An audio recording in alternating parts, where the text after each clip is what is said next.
mean, because we were told to be independent and to never depend on a man. We were told to go to school. We were told to make money. We were told to, pursue your career. We were told to, buy a house. We were told to do your thing. I mean, be a boss. I mean, we were told to make sure your stuff is together. And when you have been Mrs. Independent for so long, and then you have to be somebody else's Mrs., that transition from Mrs. Independent to somebody's Mrs., yeah, that's real.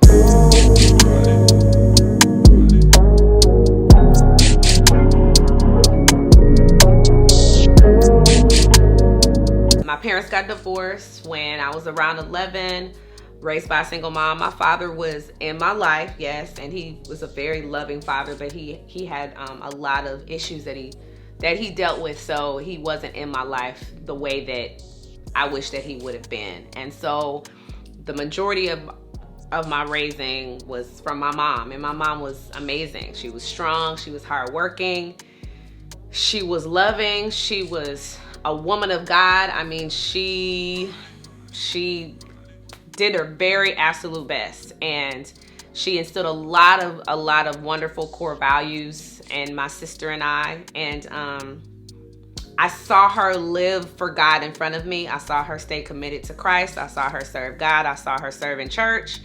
I saw her working hard and doing her best to raise us, and that passed on to me, And so when I grew up and I graduated from high school, I went to college, I got my degree, I started working in my career. I mean, I got 2 and 3 jobs, honestly, when I graduated, because I wanted to make sure that I always had enough. And it's something that I did, and that's something that I believe I saw her do. And because I saw her doing it and working so hard, it made me want to do it too. And I she always taught me, don't depend on anybody, live for God, live holy, be active. So I was very active in church. I was always active in church in my adult life, and serving my community, going on mission trips. I mean, it's just something that I wanted to do. I wanted to live for God. I wanted to be active. I wanted to, I wanted to have a fulfilling life. And I think that that's what I was striving for. I mean, I wanted to be married, of course, but I know when I was in the single state, I was trying to just do my best as a single woman. Okay, so what is the hardest part of my leadership? What is the hardest part about your leadership? Of me being your leader, what is the hardest thing about me being your leader? The hardest thing about you being my leader is when I don't agree with some of the decisions that you make, maybe sometimes, or maybe the method in which you're doing it. Maybe I don't understand it quite yet. And so because I'm like, I have my own mind, or I'm smart too, or I don't think that this may be the best decision because, I have my own mind to think, but then I have to be willing to listen and compromise and follow your leadership. That's not always easy to do.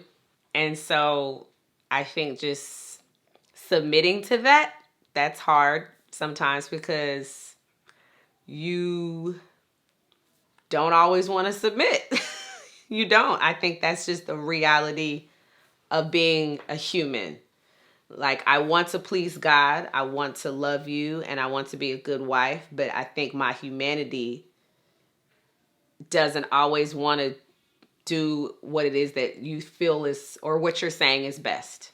And that's just something that has to die in a human being. When you become one, when you become a husband, when you become a wife, you gotta submit to your spouse and follow the leadership of your husband as a wife. And I have to trust God as the leader of your life, that you're going to lead me in the right direction. Even if I may not see it, or even if I may not agree, I have to trust that. So it's just to be quite frank, that's sometimes difficult.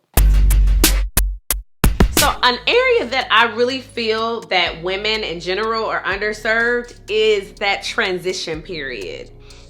Like that transition period from being single and independent and living your life and doing your thing and paying your bills and pursuing your career and traveling the world or whatever it is that you know you're doing like a boss. That transition to now a man being your head, I don't think there's enough teaching about that. Like that transition period to how do you adjust from making all your decisions on your own to now having to consult someone about making decisions about your life. And I know that you guys have a life together and you make decisions together, but having like a head that has a final say, you know, not like domineering or chauvinistic, but in a biblical way, the head of your household, and having to maybe not get something or do something that you may want because maybe your husband feels that you shouldn't, or like, I'm gonna go ahead and run to the store real fast, you know, it's 9:00 at night because, you know, I want to pick something up, and he's like, nah, it's too late, you know, just wait till the morning.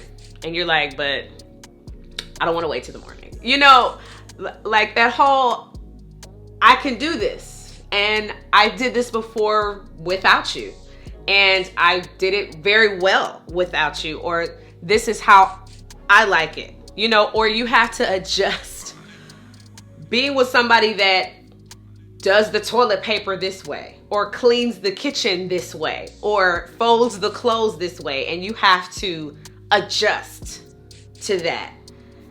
You know, that doesn't really get talked about. It's more like the fairy tale, the wedding, you've met your special someone, you've met your soulmates, and you know, it's just beautiful, right? And marriage is work, marriage is hard, but you know, when you love each other, everything, you know, it works, right? It works.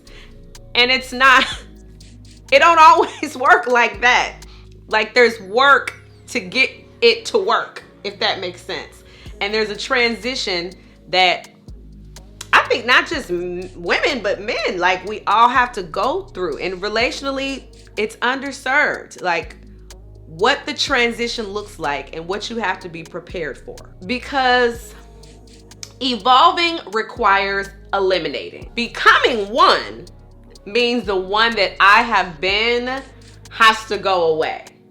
And now I'm not saying like you lose yourself completely, like you don't have your own special individuality about yourself. That's why the person that you met decided to love you, because of who you were and your individual self. But you can't keep certain parts of yourself because it won't be conducive to you becoming one.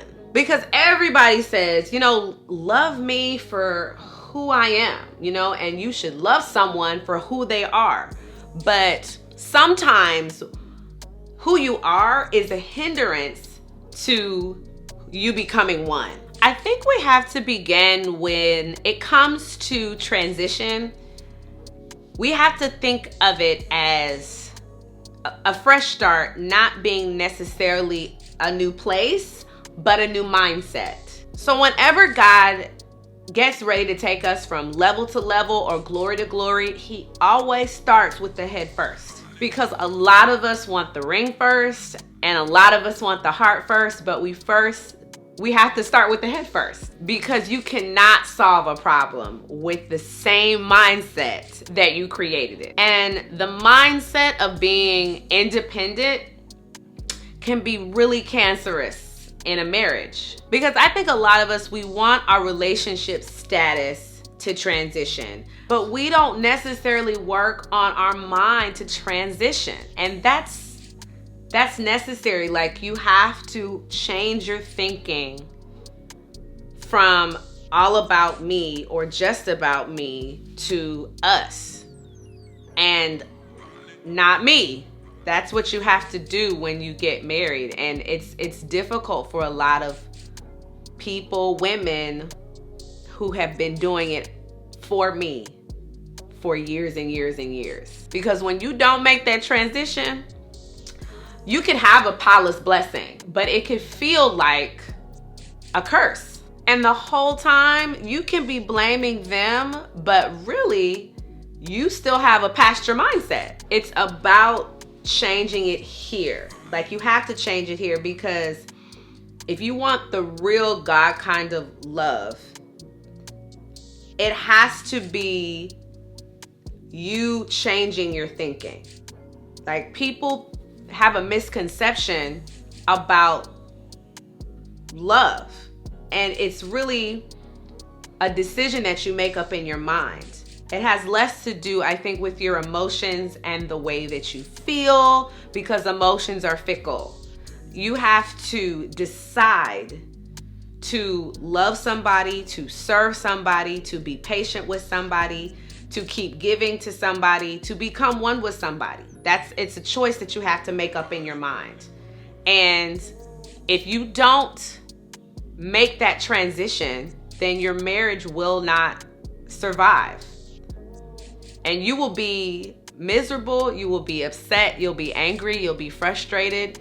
You'll feel like I made the wrong choice. You'll feel like, is this really how marriage is supposed to be?